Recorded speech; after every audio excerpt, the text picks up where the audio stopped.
Hey there, super friends. Stick around because in this video, I want to share with you some of my own personal strategies for combating depression, anxiety, or any other kinds of blue feelings. It's a really important subject, and I hope you will stick around.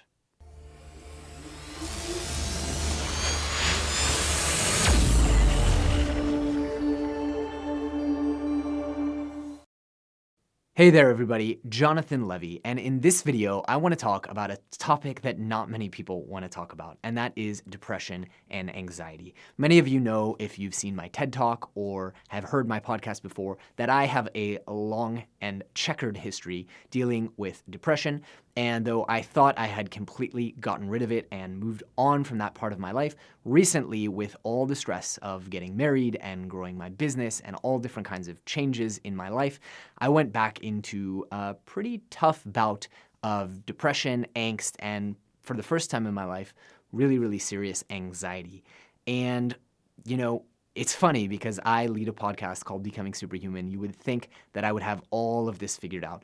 But what I realized is that in a lot of different scenarios, I wasn't doing the things that I knew I needed to be doing to get out of this blue state. So I wanted to really quickly record a video for you all, completely unscripted, just to talk a little bit about this and talk a little bit about the things that I've done that have been really, really helpful to alleviate this and get through these symptoms.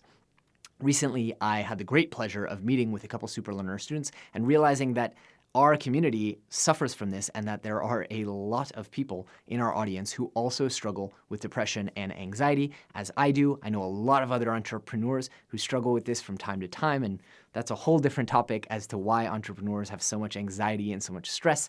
But I wanted to share some of the things that I've been doing that have been really, really helping deal with this. The first and most important thing is probably not going to surprise any of you, and it is exercise. But not just any type of exercise. What I have learned in my own life is that endurance, sport, or any kind of exercise that is kind of low intensity doesn't cut it for me. I can still have the blues. I can still feel very fatalistic and bummed out if I am not doing exercise that is extremely high intensity. So what I mean by that, I like to do CrossFit, but generally what I'll do is I'll wear my Apple Watch and I know that if I'm getting above 100, 175 beats per minute, then I'm at a really, really high intensity workout, and that will give me lasting benefits for days and days. Now, I also know that if I go 3 or 4 days without having one of these really, really intense workouts, I am liable to get a little bit blue, a little bit fatalistic, a little bit more stressed out. This totally makes sense. It makes perfect sense because we know that exercise, and especially intense exercise, releases all kinds of feel-good hormones and helps us feel better and alleviate stress. So if you are already exercising, I would encourage you to improve and increase the intensity of that exercise. Find ways, even if it's HIIT, high intensity interval training, wind sprints, doing double unders, doing CrossFit, doing something that's really intense rather than going for a leisurely jog or kind of a gingerly weightlifting workout. That has helped me a lot.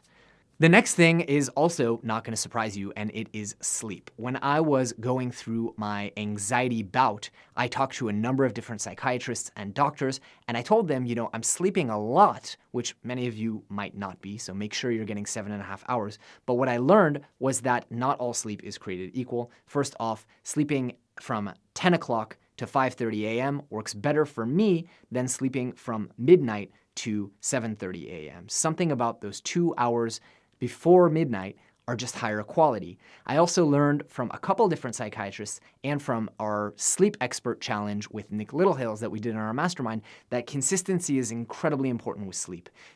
If you can in any way consistently sleep during the same times, have it a set bedtime and a set wake-up time every day, that's actually going to help a lot more than sleeping in on the weekends to try and make up. Your body needs this circadian rhythm to regulate your hormones, to regulate your mood, and so sleeping a consistent time frame every single day really, really helps, ensuring that you're getting really, really high quality sleep, that there's no blue light before sleep, that your bedroom is dark and cold, all these different things we've covered on my podcast.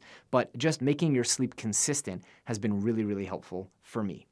The next thing is a little bit less conventional and might come as a surprise to you, and that is Wim Hof Method. Now, I've had Wim Hof on my show. I have I think I've had him once or twice. I've met Wim a few different times. I've gotten the chance to hang out with him. Wim Hof Method is typically for dealing with cold and improving your immunity. What many people don't realize, and it was actually a psychiatrist who told me, is that Wim Hof Method, which is comprised of breathing exercises, meditations, stretching, and cold exposure, specifically cold showers, is really, really good at improving your mood and staving off depression. So currently I'm doing 2 to 4 rounds in the morning of the breathing technique, which you can learn about on our website, or we'll put a link below to Wim Hof Method. And I'm trying to do cold showers whenever I can. Now, obviously, if I'm showering with my partner, that's not as much of an option, but I'm finding that the cold showers and breathing techniques are really, really helping me get out of lousy moods, depression, anxiety, and all that other stuff. Now, another thing probably won't come as a surprise is meditation.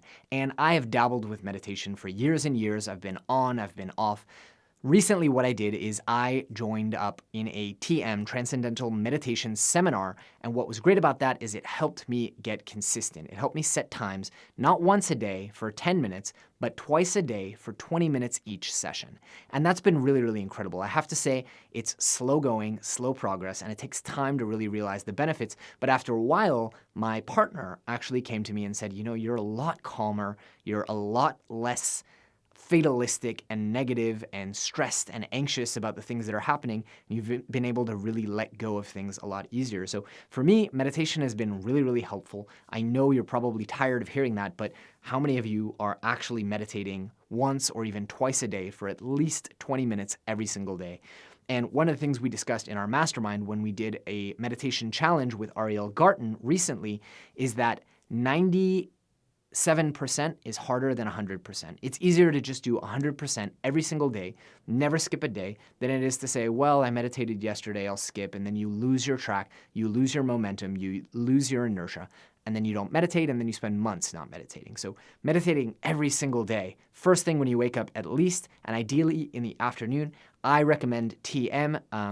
There are a lot of options out there that are free, but for me, TM and making that financial commitment, as well as the commitment to go to the sessions every single day, really helped me and my partner integrate this into our lives after years of on and off meditation. The next thing I want to share is gratitude journaling. Again, you hear a lot about gratitude journaling, but do people actually do it? Do you actually do it?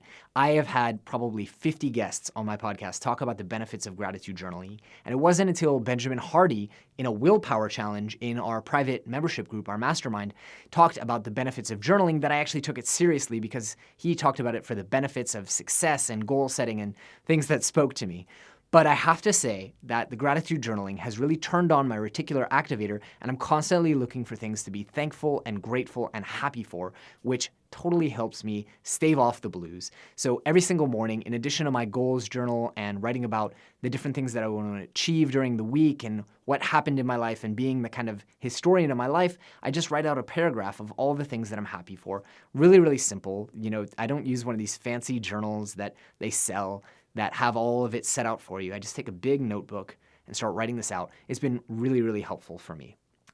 Now, I would be remiss if I didn't talk a little bit about drugs, supplements, and all different kinds of things. When I first had my complete anxiety breakdown and started freaking out and questioning everything in my life, I went to a doctor who was wise enough to prescribe me with Lexapro, Cipralex it's called in some other countries, and she said, look, you probably don't think you need this. You've been on without medication all your life. You probably think you can manage it. Here's what I want you to do. You have all these different stressors right now of getting married, of your business changing, of different financial situations changing, of moving apartments, selling property. I mean, there's a lot going on in my life right now. She said, I want you to go on it for 1 year so that you can do the work and do the coaching and work with a psychologist and figure out why you're prone to these levels of anxiety, but at least be able to do that from a place of stability and security. And I think to her credit, what she said was, medication isn't going to fix the problem. What's going to fix the problem is actually doing the work. But it's a lot easier to do the work when you're calm and you have some support behind you. So currently, that's what I'm doing. And I will say that that alone was not enough. I'm on a very, very low dose, but I wanted to be completely open and honest with all of you that I am taking that. Occasionally, I do still take Ritalin, which helps me just sit down and focus when I have long meetings and things like that. And that also helps with mood to some extent.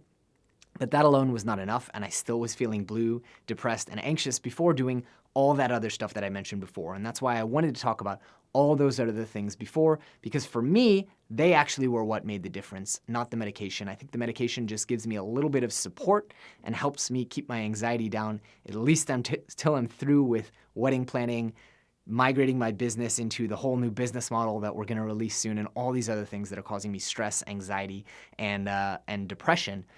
As far as supplements go, I've been really, really successful with chamomile when I do have anxiety. It turns out that 2 cups of chamomile tea can be as effective as Klonopin. So try that out next time you have an anxiety attack. I sometimes take 5-HTP. I really like the supplement New Mood by Onnit. I find that it's really, really helpful at boosting my mood the next day. So if I'm feeling blue one day, I'll take that. It'll help me sleep. It'll boost up my serotonin levels the next day. And as one podcast guest on my show said, I dance out of bed the next morning when I take that supplement. For getting better sleep, I've been using valerian root and also Onnit's sprayable melatonin. That helps me sleep better, which in turn helps me exercise better in the morning, which in turn helps me feel better. It's a whole virtuous cycle instead of a vicious cycle. And I'm also really, really enjoying Natural Calm, which is a magnesium supplement that helps me relax and wind down before bed. As always, I'm using Four Sigmatic's reishi mushroom mix sometimes before bed to wind down, and a bunch of other pills and potions. I'm taking omega-3 fatty acid supplement in the morning, which is really, really helping me regulate mood. I'm taking ginseng as well, which is improving blood flow to the brain and improving mood as well. And that's basically my regimen. Now, I do want to recommend some books since we've talked about habits, we've talked about exercise routines, we've talked about medication, supplements. I want to talk about some books that have really helped me in the past work through depression and anxiety. The number one would be A New Earth by Eckhart Tolle. I recommend anyone who has suffered in their life to read through this book and understand some of the concepts in it and understand that you have a choice in how you choose to react to things, how you choose to perceive things, and that, I hate to say it, but a lot of life and the way you experience it is right here in between your head. And I think a lot of people know that. Eckhart Tolle has an incredible way of articulating it that will really move you past that. I hope this has been helpful. That's pretty much the regimen that I've been on. Probably the most effective things that I've discovered in years and years of having ups and downs and ups and downs. This seems to be what's stabilizing me and really helping me. I would really love to hear in the comments if you have had success with this, if this has been impactful with you. Let's support one another. Let's be open and honest with one another, because this is an important topic that not enough people talk about, especially people like myself who seem to have it all figured out. Guess what? We don't. We have ups and downs. We have periods of depression. We have periods of anxiety. And I want to be completely transparent with all of you about that so that I can help as many of you as possible. By the way, if you have enjoyed this video and you want to be part of a community that will help and support you towards your goals, whether that's getting healthier or getting happier, I want to encourage you to check out the all-new Superhuman Mastermind that I have launched, where we do monthly challenges every single month with a top thought leader. We've already done a library of challenges that you can access right away, including improving your sleep with Nick Littlehales, improving your environment with Benjamin Hardy, getting into meditation with Ariel Garten, and many, many more incredibly impactful challenges. So to get a coupon on your first month's membership, please go ahead and hit the link below and support this channel by joining our incredible mastermind group.